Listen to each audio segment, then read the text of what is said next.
दूसरों का हितैषी बनो। और खासकर इस देश में तो दूसरों से किसी को मतलब ही नहीं, बगल वाले से मतलब नहीं, वो कितना भी रोता रहे पीटता हुआ। यहां रोना भी नहीं सुनाई देता है, यहां तो हंसना भी नहीं सुनाई देता है।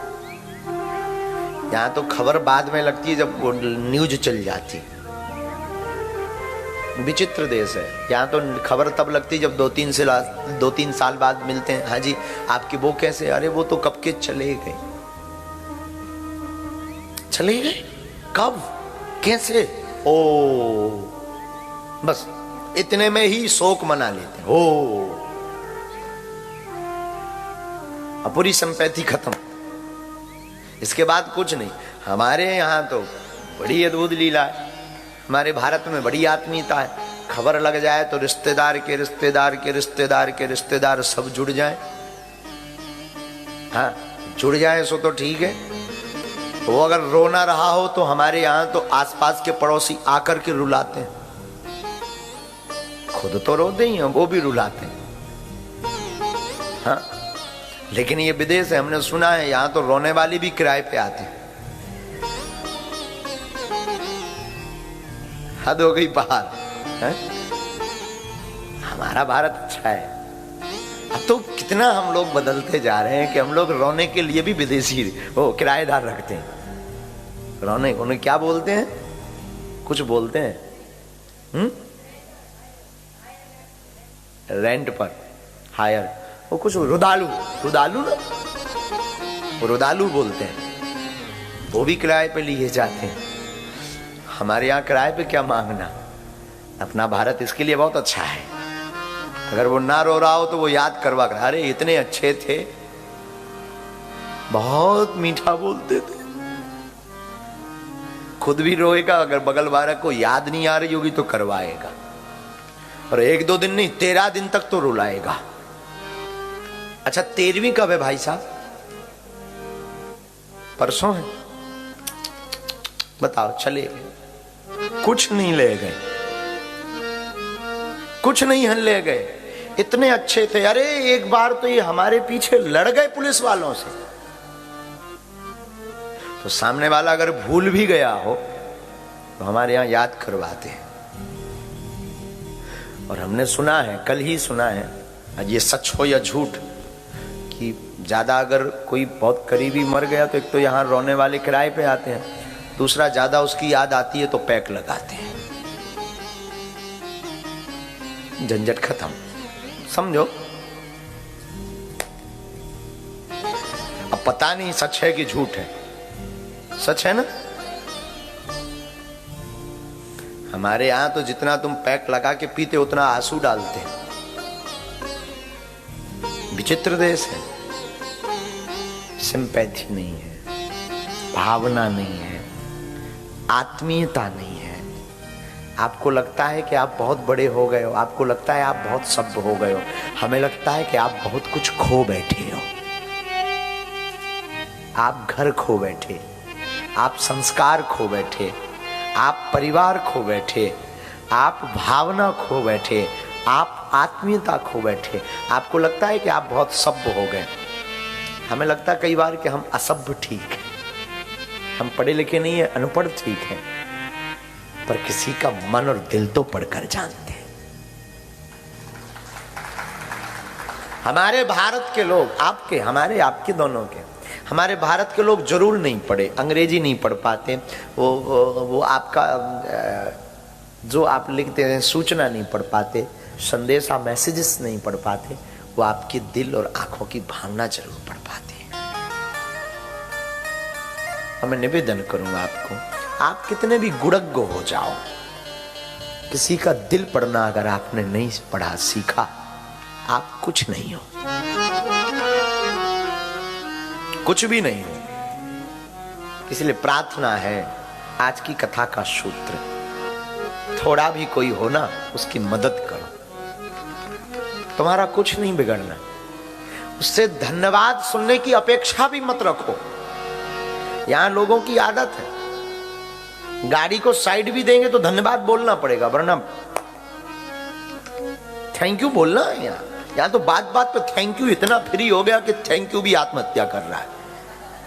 हाँ हाँ, कई बार हम तो बड़ा चौंकते हैं। हम तो गाड़ी में जब आते जाते हैं तो वो उसने वो दिया, यहाँ ऐसा चलता है। अद्भुत हो गया। हमारे भारत में जब कोई बहुत बड़ा व्यक्ति काम कर दे तब उसे धन्यवाद वो भी एक बार दिया जाता है, और वो भी ये कह देते हैं इतना नहीं करोगे तो क्या खाक कर।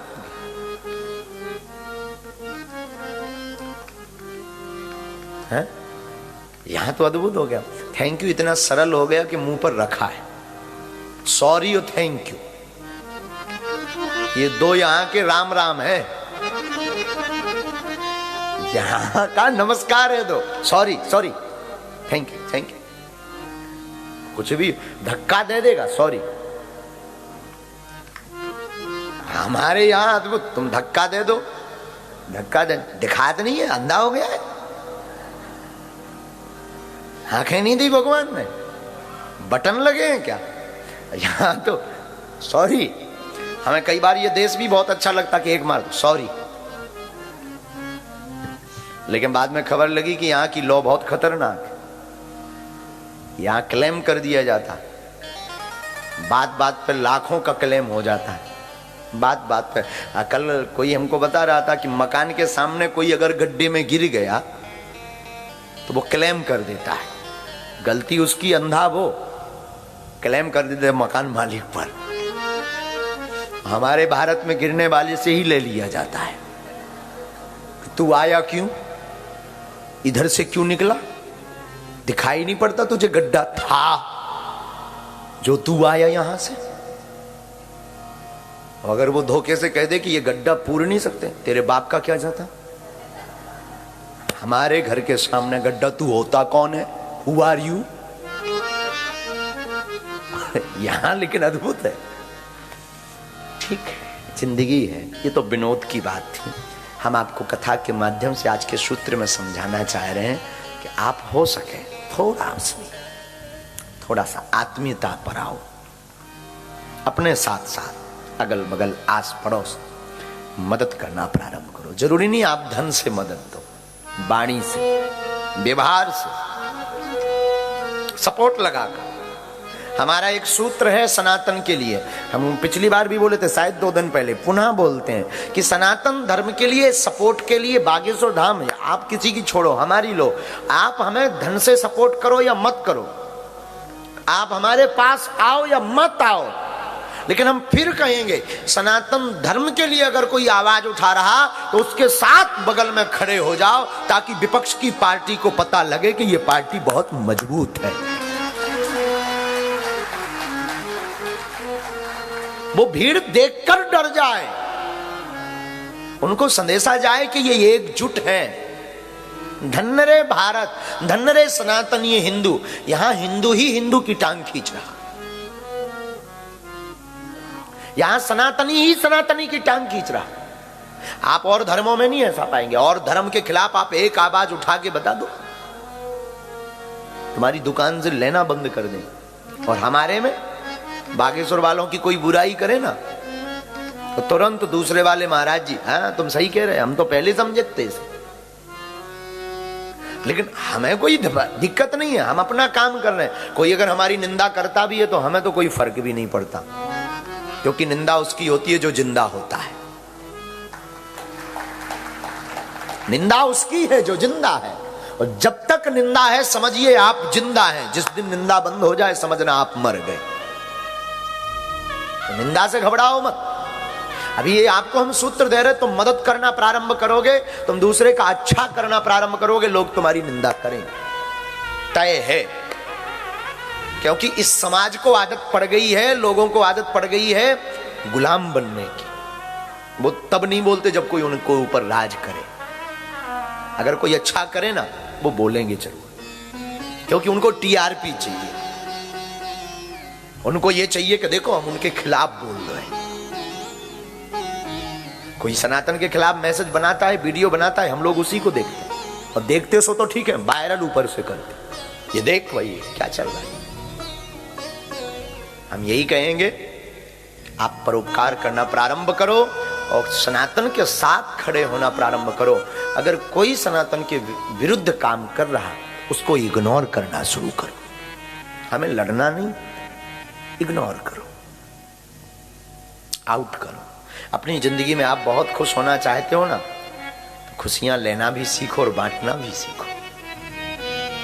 आप अपने चेहरे पर सदैव मुस्कुराहट चाहते हो ना, आपको लगता है कि हमारे पास ये चीज आएगी तो मुस्कुराहट आएगी, हमें लगता है आपके पास आएगी और अगर आप बांट देंगे तो डबल मुस्कुराहट आएगी। एक आने पर मुस्कुराहट और दूसरे के चेहरे पर मुस्कुराहट देखकर आपके चेहरे पर मुस्कुराहट। इसलिए गोस्वामी जी कहते हैं, परे हित धर्म सहस नहीं भाई, पर पीड़ा सम नहीं अदवाई। इसलिए आप जो है हो सके तो दूसरों की मदद करो, जितनी हो सके उतनी मदद। एक घड़ी आधी घड़ी मदद करो।